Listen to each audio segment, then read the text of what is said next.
Um, Happy, I guess, like week 5 of e-learning. This is Miss Eubank doing this PowerPoint. And we are talking about this next week. We are talking about reformers. I really like this unit, or not unit, but this like lesson. Just because reformers are the ones that change things, and a lot of y'all have big ideas to change things and want to change things in this world. So hopefully y'all will really enjoy this too. So starting off, we have social reform, the definition. It says social reform, an organization attempt to improve what is unjust or imperfect in society. And then we're going over 8 different topics of social reform. Okay?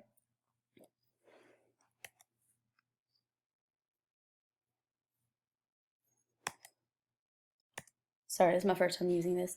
All right, so religion.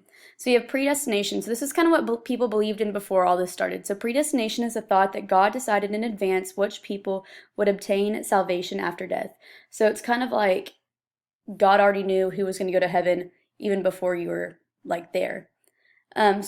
Before this, that's what people thought. And then there's this thing called the Second Great Awakening. Second Great Awakening stressed that people have free will rather than predestination. So if you want to go to heaven, it's based on like your actions that you do on earth, not God's already decided who's going to go to heaven and who's not. Second Great Awakening stressed that, like I said, it's all about free will. So your actions on earth are based on whether you'll go to heaven or not. And they had these things called revivals. Revivals are these outdoor meetings, kind of like a giant, like, I don't want to say concert, but kind of like a giant concert or church service. So we have Dorothea Dix. Okay, she was really into the hospital and kind of prison reform. Okay, so she provided assistance to criminals and the mentally ill. At this time, a lot of people that were in jail were just people with mental illness, but since there was no like research or that no one really knew anything about it at this time, they just put them in jail. They just kind of thought they were crazy and would put them in jail instead of actually like helping them and assisting them and things like that. So she persuaded the state legislature to fund new mental hospitals so that people with mental illness weren't in jail, but they were actually in mental hospitals where they would provide or would receive help. 3, treat mentally ill patients or treat mentally ill as patients and not as criminals. And 4, states stopped treating debtors as criminals. I always struggle with that word. Debtors couldn't pay money owed. So that's what, like, someone that's in debt, you owe someone money. So people that owed people money were actually in jail at this time. Okay, temperance movement. Temperance movement is a ban against alcohol, and this was led by women. The reason why this was led by women is because most men would come home, not most men, but some men would come home drunk, and they would end up beating their families. So women were the ones that wanted to just kind of make alcohol in the United States illegal. So it's a temperance movement. And so women, like I said, were the ones behind that. Whew, it's a lot of. So education reform. Horace Mann is the one all behind education reform. Horace Mann. He argued that a republic required education for citizens. So, like, required free education for everyone. New York took the lead and set up tax-supported schools, which is what we have now. Horace Mann was the father of education. He built new schools, extended the school year, increased teacher pay, and opened teachers' training centers. Education reform was a lot slower in the South. Most schooling ended after 8th grade. And they had little opportunity. African Americans, AA, that's what that means. African Americans had little opportunity for education. Schools for people with disabilities, so like people that maybe were deaf or blind people, started opening up. So now we started having schools for the deaf and schools for the blind and things like that.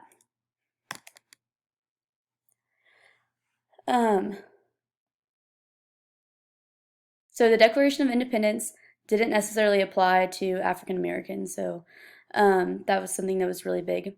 Quakers were the first group to show opposition against slavery, meaning that they were against it. So Quakers were kind of the first ones, and we talked about that too. Remember, Quakers were the I called them kind of like the hippie group. They were really peaceful. American Colonization Society proposed to end slavery by setting up an independent colony in Africa for freed slaves. This is Liberia and Monroe are those colonies now. Most African Americans wanted to stay in the U.S., though. And you have to think that most African Americans at this time had been in the U.S. for a long time. Their families had been in the U.S. for a long time. So going back to Africa would be like almost a whole new world to them. Okay, so abolitionist.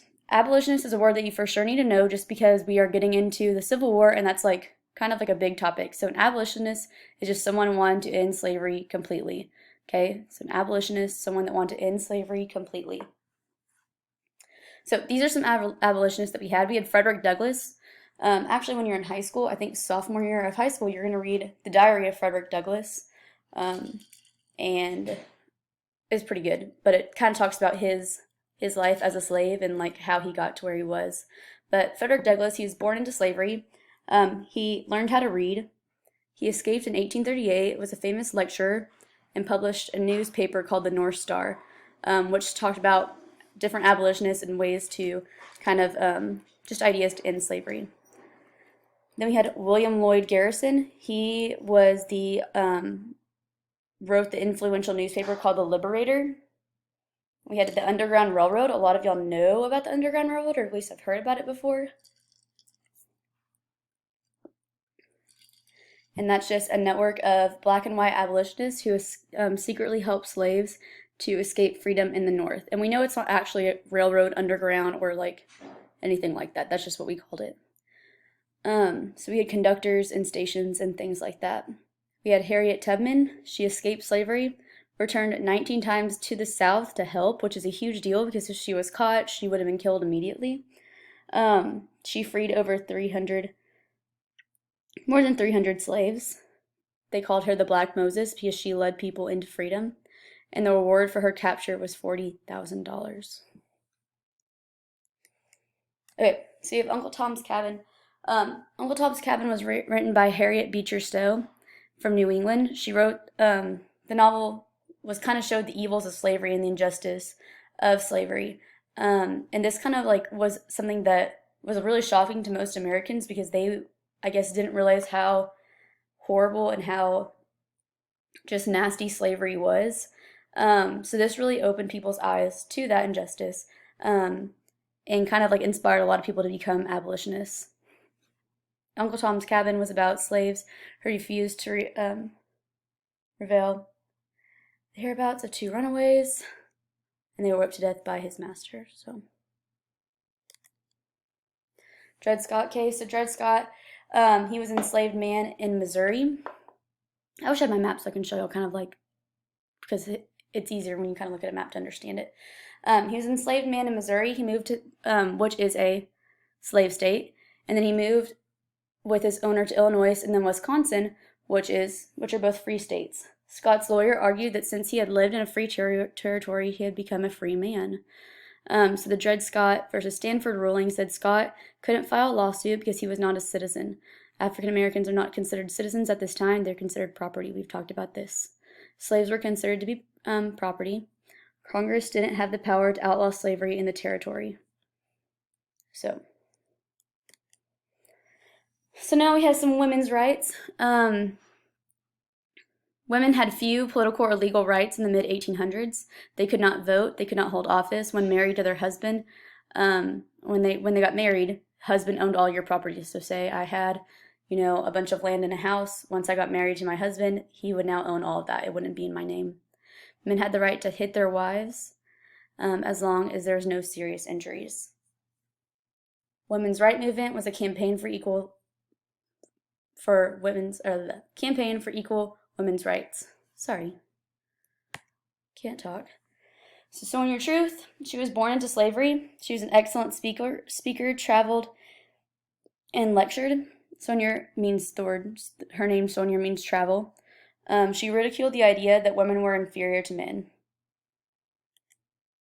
Elizabeth Cady Stanton, she went to world anti-slavery conventions and was not permitted to take part. Seneca Falls Convention was a huge deal. You will need to know this, the Seneca Falls Convention. 1848, 200 women attended and 40 men.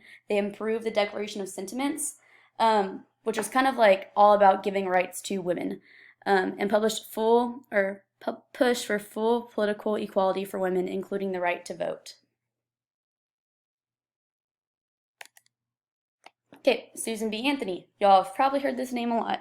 Susan B. Anthony, leading organizer of the women's movement, founded organizations to promote women's suffrage and voting. She dedicated life to inspiring the other women to demand equal rights. Okay, she was the one that we kind of know for giving us the right to vote. We know that word suffrage means voting.